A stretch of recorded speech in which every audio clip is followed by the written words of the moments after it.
नरेंद्र मोदी की सरकार की तरफ से सरकारी कर्मचारियों को एक बड़ा तोहफा मिल सकता है। एनडीए सरकार राष्ट्रीय पेंशन प्रणाली यानी कि नेशनल पेंशन सिस्टम के तहत सरकारी कर्मचारियों की पेंशन में बड़ी बढ़ोतरी करने की योजना बना रही है। अंग्रेजी अखबार फाइनेंशियल एक्सप्रेस की रिपोर्ट के मुताबिक सरकार का प्लान कर्मचारियों की बेसिक सैलरी का 50% तक पेंशन के रूप में सुनिश्चित करने का है। मार्च 2023 में नरेंद्र मोदी सरकार ने एनपीएस के तहत पेंशन लाभों में सुधार के तरीकों की खोज के लिए टीवी सोमनाथन की अध्यक्षता में एक कमेटी बनाई थी, जो कि ओल्ड पेंशन स्कीम की ओर वापस जाने से बचने के लिए की गई थी।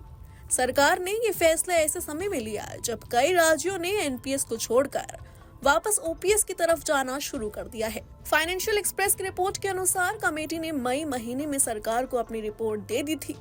ये रिपोर्ट 2023 में शुरू किए गए आंध्र प्रदेश एनपीएस मॉडल की जैसी है। ये पुरानी और नई पेंशन स्कीम का एक मिला जुला मॉडल कह सकते हैं। Andhra Pradesh guaranteed pension system 2023 के तहत जहां एन्युइटी कम पड़ती है, वहां एक टॉप अप सुनिश्चित करता है कि अंतिम बेसिक पे का 50% मासिक पेंशन के रूप में मिले। इसके अलावा मृत कर्मचारी के जीवन साथी को गारंटीकृत राशि का 60% मासिक पेंशन के रूप में सुनिश्चित किया जाता है। एनपीएस योजना के अनुसार अंतिम बेसिक पे का 40 से 50% पेंशन के रूप में सुनिश्चित करेगी।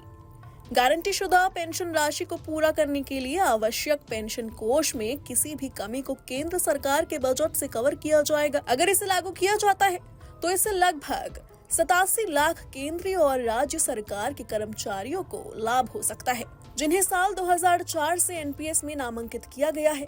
हालांकि गारंटीकृत पेंशन की सटीक लागत निर्धारित नहीं की गई है। फाइनेंशियल एक्सप्रेस की रिपोर्ट बताती है कि संपूर्ण संचित कोष को एन्युइटी या इसी प्रकार के उत्पादों में निवेश करने से 50% पेंशन राशि प्रदान करने के लिए पर्याप्त रिटर्न उत्पन्न हो सकता है। वहीं ओपीएस के तहत पुरानी पेंशन योजना यानी ओल्ड पेंशन स्कीम के तहत सरकार साल 2004 से पहले कर्मचारियों को रिटायरमेंट के बाद एक निश्चित पेंशन देती थी।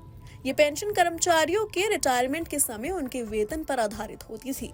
स्कीम में रिटायर हुए कर्मचारी की मौत के बाद उनके परिजनों को भी पेंशन दी जाती थी।